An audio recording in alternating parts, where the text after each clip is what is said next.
Hi, I'm Amiel, and thanks for taking a few minutes to watch this video.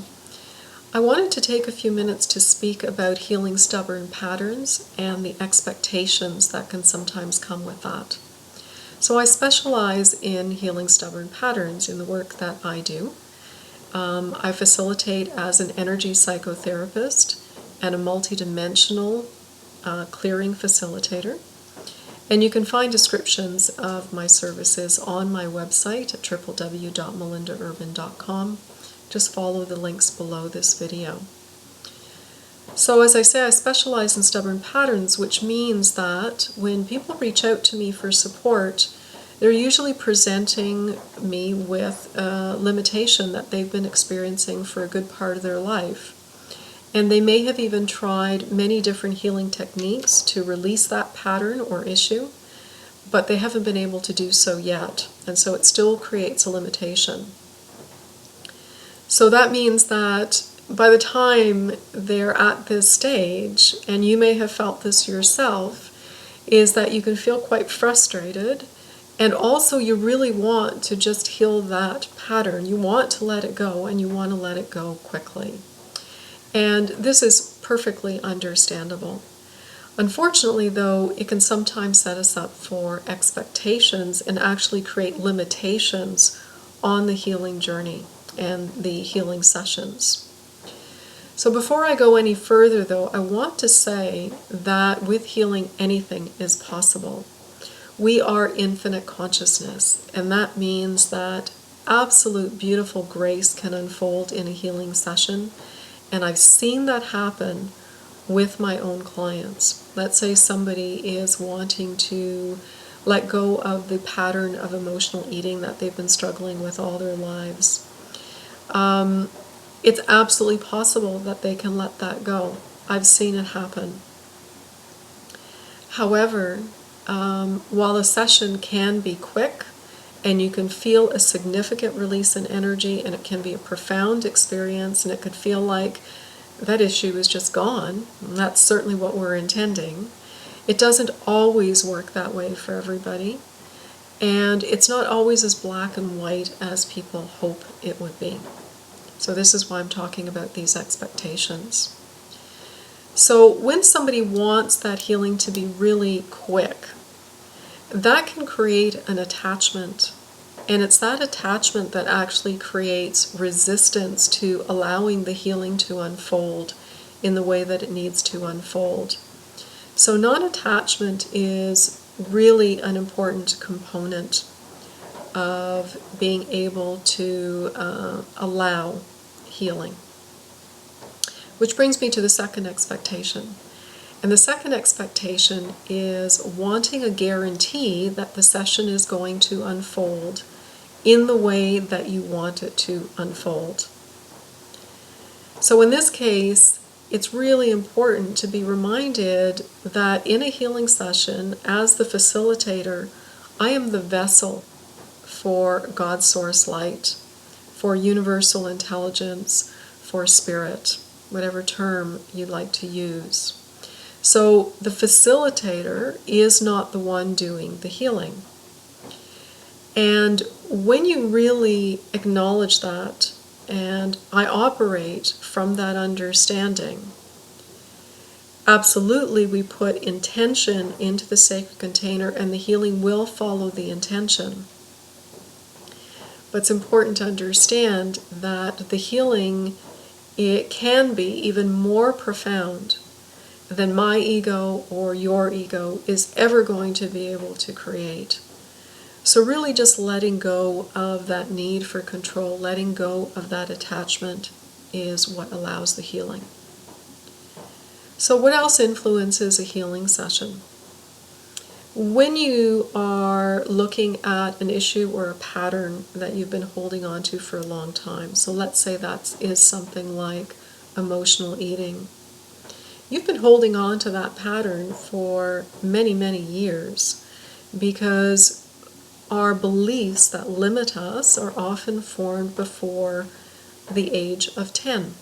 So for many people that means you've been handling and hanging on to an energy pattern for 20, 30, 40, 50 years. And that's just taking this lifetime into consideration because, of course, we also have other timelines or other parallel lives that are influencing the energies that we are still holding in this timeline. So we just begin there to appreciate that this is why a pattern may not just let go in a couple of hours of healing in one session. We also have other influences in our blueprint. Our blueprint is the energetic template upon which our form manifests. And so those influences on our blueprint include things like our genetics, trauma that we've experienced, the perceptions of our experiences in this timeline, as well as multiple incarnations. We've got multidimensional experiences. In other words, the experiences that you've had through your other dimensional bodies, or that you're having concurrently to what you're experiencing right now. You also have disruptions and inorganic structures to the harmonics in your body and the wave frequencies. So all of those things have an influence on the healing session, and they all play a part, including, another example is the exact moment that you were born onto this earth in the third dimensional reality, or whatever reality was existing at that moment of your birth. So again, you can see that all of these things may play a part in being able to really heal that particular issue thoroughly. Now, healing happens organically, and it's spiral energy, which means it's not a linear process the way the mind thinks about it. And so what we're really doing in a healing session is we're healing an aspect of that issue. We put our intention and our focus on an aspect. So let me give you an example of that. With the emotional eating, while that may be the pattern and the issue, the other aspects to it that make up that issue could include the childhood influences, the modeling that the individual may have seen from their parents with respect to food and what food represented. There's what beliefs and constructs that individual is holding about managing their emotions, any trauma that they may not want to be facing, any fears that they're holding, having to make conscious food choices and healthy food choices, which may not have been a part of their experience. And there can even be a timeline, let's say, where that individual starved to death, and that's still having an influence. So when we're doing a healing, when I look at that, I consider each one of those an aspect, and they may indeed each be a separate healing session, so that you can address each of those thoroughly and at the root.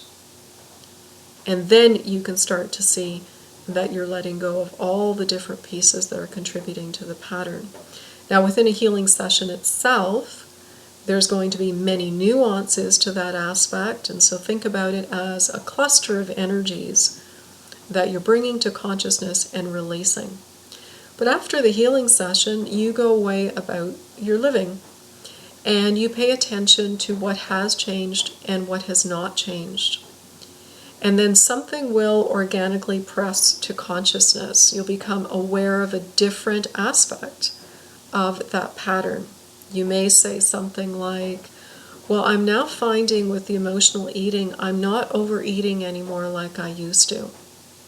And I'm much more conscious about when I want to reach for the junk food. But you may say, now I'm really aware of those spaces where I do reach for the junk food rather than dealing with my emotions. And so that organically informs us as to what the next aspect is that we want to address in a healing session. And then we intend to release that at the root. Again, you go away, you experience your life, you pay attention, and we move through the process this way, through the layers and the aspects, fairly organically. And this is actually a very benevolent way that Spirit helps us to heal.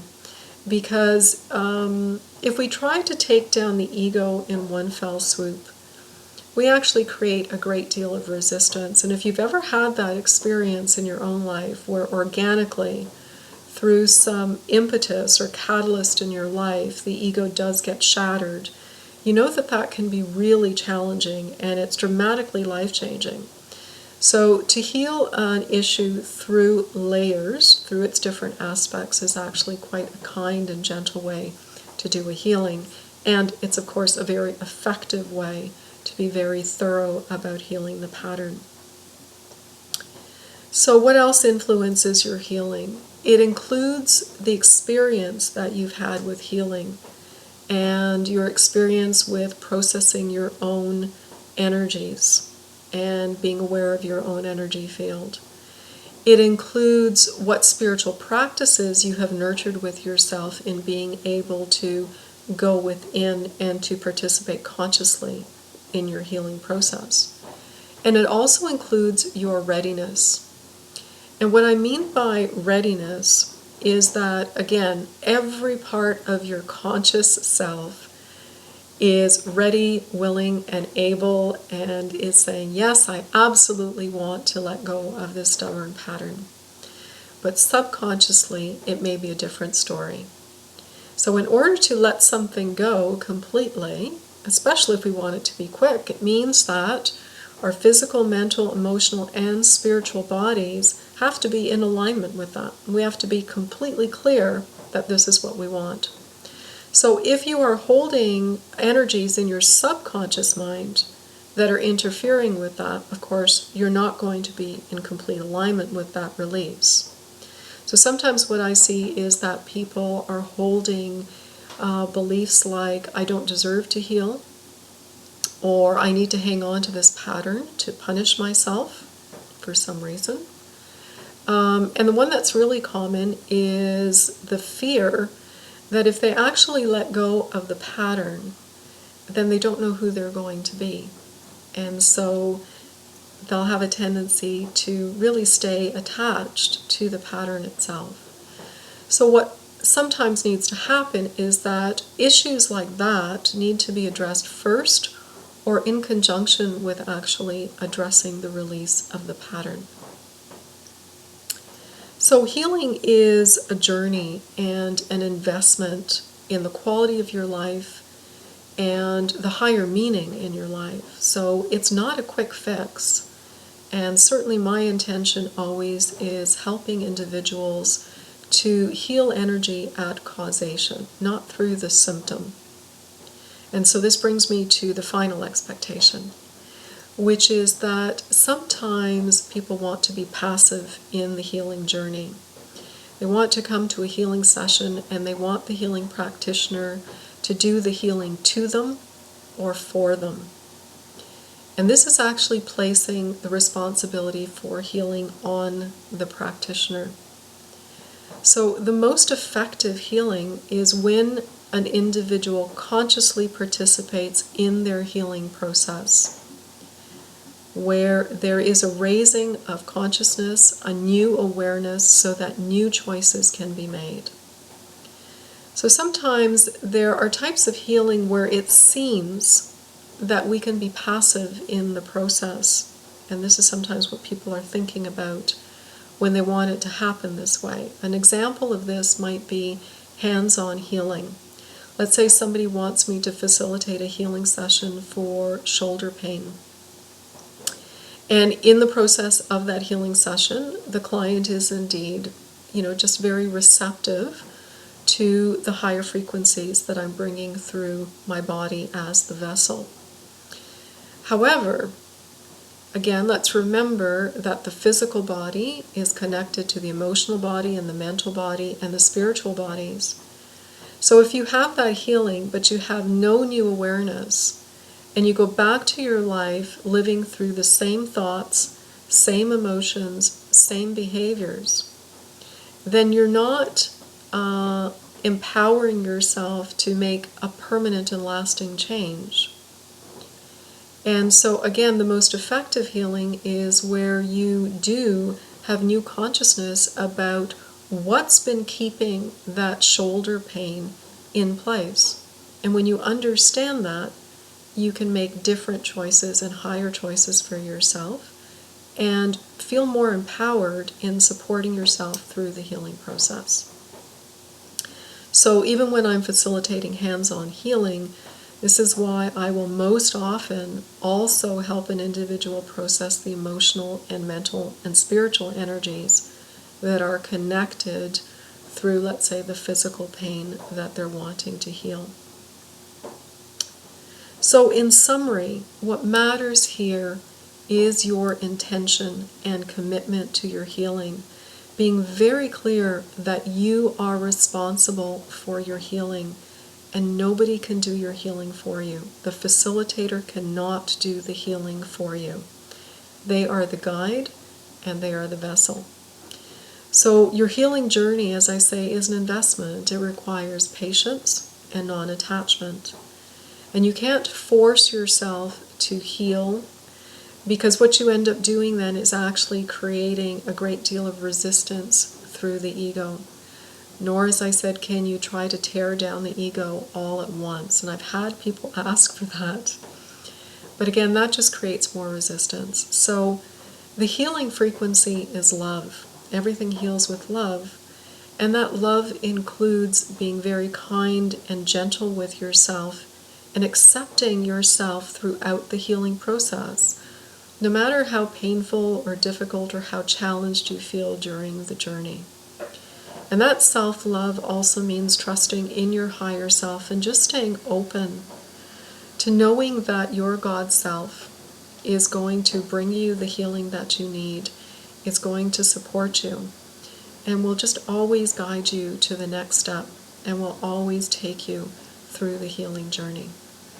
So I hope this video has been helpful to you and answers some of your questions. Please do take a minute to also take a look at my website.